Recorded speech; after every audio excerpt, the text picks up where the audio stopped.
जय श्री कृष्णा। मैं लीला माली अपने YouTube चैनल में आप सभी का स्वागत करती हूँ। आज बस बारिश की पौराणिक कथा लेके आए हैं। एक गांव में एक राजा था, वो नगर का राजा था। उसी गांव में कभी बरसात नहीं हुई, कई सालों से कभी बरसात हुई भी नहीं। गांव वाले भूखे प्यासे थे, पानी पानी करते थे। जो गायां यहाँ वो भी सब भूखे मरते थे कभी कि बारिश के कारण। कम से कम 12 वर्ष लग गए, कोई बरसात नहीं हुई। तो सब आते थे राजा के पास कि राजा अपने गांव में, प्रजा वाले कहते थे कि राजा अपने गांव में बारिश नहीं हो रही है। तो राजा सोचने लगा कि देखो मालिक की, ऊपर वाले की मर्जी है क्या। तो एक दिन एक गांव कोई ऐसा फिरता फिरता दूसरे कोई गांव का आ गया, मतलब साधु कोई भी था। उसने बोला कि एक राजा हल है बरसात होने का, तो बारिश होने का। तो राजा ने बोला बताओ भैया वो करेंगे क्या। तो के कर दोगे क्या। हाँ कर दूंगी क्या। तो राजा ने अपना वचन दे दिया और बोला कि हाँ मैं कर दूंगा, प्रजा के लिए मैं कुछ भी कर सकता हूँ। क्योंकि राजा दयालु थे, प्रजा के लिए बहुत दुखी थे, बारिश नहीं होती थी, प्रजा के लिए दुखी नहीं देखना चाहते थे। वो तो राजा होता कैसे भी गुजारा कर लेते थे, प्रजा बहुत दुखी थी, गाय बच्चियाँ बहुत दुखी थे। इसीलिए तो बोले कि आपको एक काम करना पड़ेगा। कि हाँ मैं करूँगा। तभी उसने कहा कि राजा अपने बेटे के 4 पुत्र हैं, उसमें से 2 पुत्र आप जो नदी है, नदी की पाल के उसके दांते झरोखे होते हैं नाले, उसमें जिंदा गाड़ दो, तभी बारिश होगी। तो राजा सोच में पड़ गया, एकदम हिचकी खा गया, यही मैं कैसे कर सकता, ये मुझसे नहीं होगा। मैं मेरी बहू को क्या कहूँगी, बेटे को क्या कहूँगा। और इसके लिए फिर सोचने लगा। 1-2 दिन हो गए, सोचने लगे कि बहू से मैं कैसे कहूँ कि अपने 2 बेटे मुझे दे दो, मैं अब जिंदा उसको तालाब में गाड़ता हूँ। नहीं कह पाया।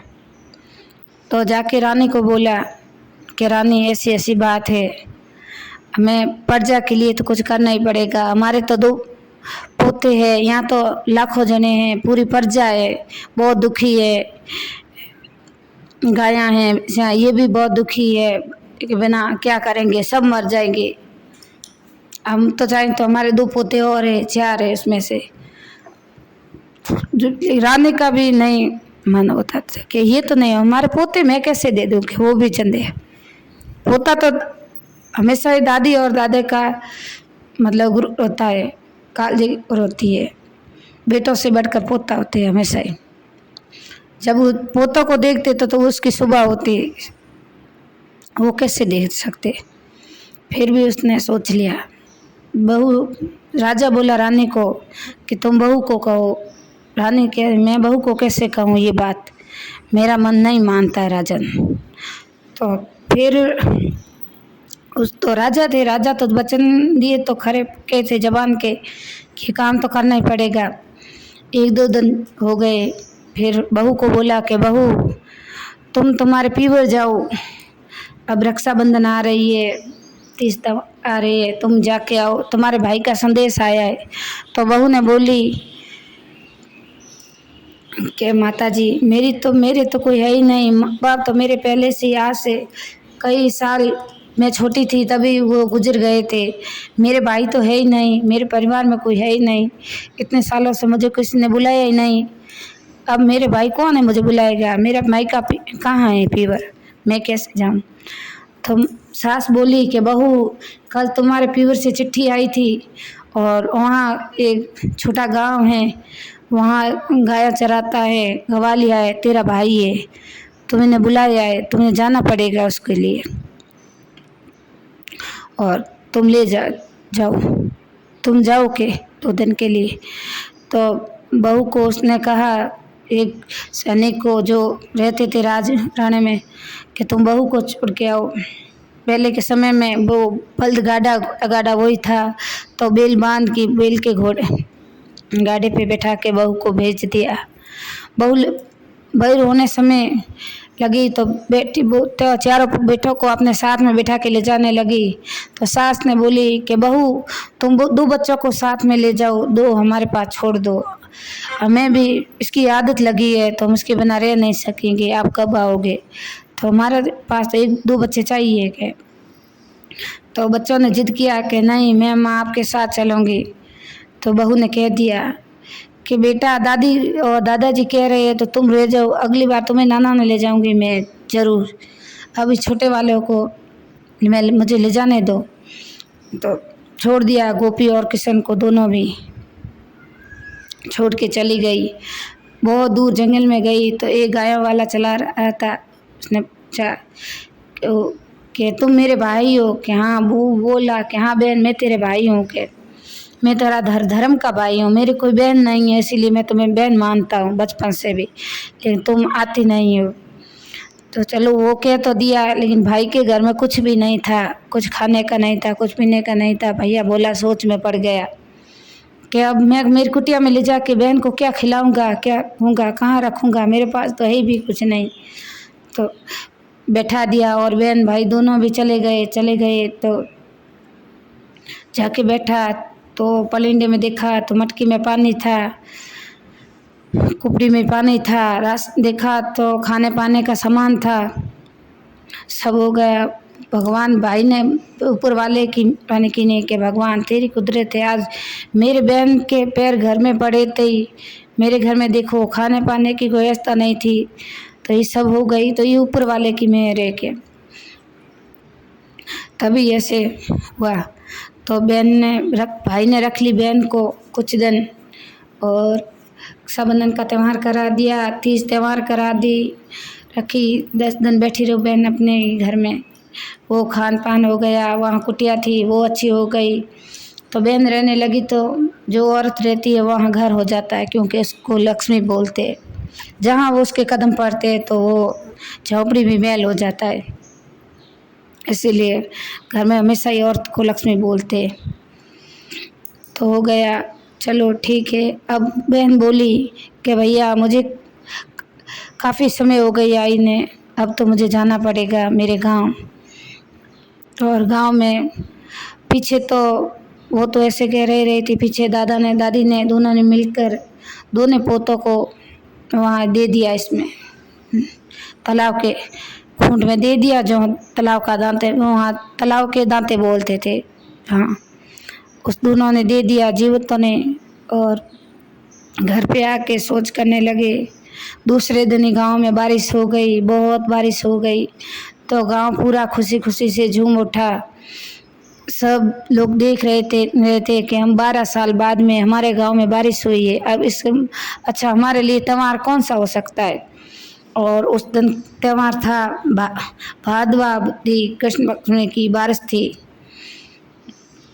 और लोग मनाते थे कि आज बस बारिश से त्यौहार, बस बारिश के दिन तालाब भरिज गया पानी से, सब गांव में पानी पानी हो गया, पशु पक्षी सब झूम उठे, सब खेल रहे हैं। गांव वाले धन्यवाद करने आते राजा का कि राजा आपने कुछ ऐसा कर दिया जो हमारे गांव में बारिश हो गई, हजारों लोगों की जान बच गई, और अब हमारे गांव में अनाज होगा सब हम के। तो अच्छा ठीक हो गया। तो गांव के लोग औरतें जा रही थी वहाँ तलई की पूजा करने, क्योंकि बस बारिश का व्रत था। उसने बोला कि गांव वाले चलो हम तलाई के तीर पे जाएंगे और तलाई की पूजा करेंगे और बस बारिश का व्रत तोड़ेंगे वहाँ जाके। तो चलो गांव के लोग थे ढेर सारे वहाँ इकट्ठे हो गए, सब पूजा कर रहे हैं, व्रत कथा कर रहे हैं। जितने भी वो बहू थी राजन की, वो भी पीर से लौटी तो बोली कि बहुत खुश हुई कि हमारे गांव में देखो आज बारिश हो गई, और पीर से खुश होके आई थी। अच्छा के बहुत खुशी। तो पूछा औरतों को क्या माता बहनों आप यहाँ क्या कर रहे हो? तो बोली कि आज तो बस बारिश का व्रत है, हम कथा कर रहे हैं बस बारिश की और अपने अपने बेटों की पूजा करेंगे। यहाँ बेटों के हाथ से तला तुलाए, तला को मतलब तोड़ेंगे तो हमें पुण्य मिलेगा, धर्म होगा और भगवान खुश होंगे। तो क्या अच्छा करो। तो ये तो व्रत मैंने भी आज कुछ भोजन वोजन नहीं किया है, कुछ खाया नहीं है, बहुत दूर से आई है, हमारे भी व्रत है तो मैं भी करूँगी। तो तलाई के तीर पे बैठ गई, बैठ के उसने सब औरतों के साथ पूजा की, पूजा करी। तो अब बोले उसने क्या क्या करना चाहिए इसमें? तो इसमें 4 लड्डू करते हैं सब औरतें जो व्रत करते हैं बस बारिश का, वो 4 लड्डू करते हैं, चाहे मोतीचूर का लड्डू हो, चाहे चूरमे का लड्डू हो, चाहे हलवे का लड्डू हो, कैसा भी हो लड्डू करते हैं और उसमें 1-1 रुपये रखते हैं। जो अपने अपने वो तला तोड़ने की टाइम तला के तीर पे बेटों को देते हैं हाथ में तिलक मौली की को करके। तो सब औरतों ने जैसा किया, अपने बेटों के तिलक किया, मौली की करके उसने 1-1 रुपये और लड्डू देते चले गए। सब हो गया, उसकी भी बारी आ गई कि मैं भी करूँगी। तो उसने भी 4 लड्डू लिए, 4 रुपये लिए, कुमोली ली, देने लगी। 2 बच्चों को छोटों को दिया कि लो तुम लड्डू और पैसे। फिर से बुलाई कि अब तो 2 लड्डू मेरे, 4 बच्चे हैं तो 4 लड्डू है मेरे पास। तो उसने बुलाया गोपी किशन तुम भी आ जाओ, लड्डू ले लो और मेरा व्रत पूरा करो और तालाब तोड़ो। तो भगवान प्रसन्न हुए, बस बारिश पसंद होगी उसके पर भगवान उस दोनों बेटे तालाब के दांतों से, जो तालाब का तीर था दांतों से मिट्टी के हुए ऐसे हुए निकल के बाहर आ गए और आके माँ तुम कब आ गई नाना से? तो मामा के घर गई थी। तो भाई बेटा मैं तो आज ही आ गई, तो मुझे दो। तो उसने बेटों का मुंह धो के उसके हाथ में लड्डू दिया, 1 रुपये दिए, उसके माली बांधी की का तिलक किया और खुश होके बस व्रत पूरा किया। व्रत तोड़ के वो घर चली गई। तो सास और ससुर का मुंह उतरा था कि अब बहू आ गई, मैं बहू को क्या जवाब दूंगी, कहाँ से उसके दोनों बेटे लाऊंगी, मैं क्या कहूँगा। उस बेविदा हो गई थी, मैं चल रहा था कि अब मैं करूँ तो करूँ क्या।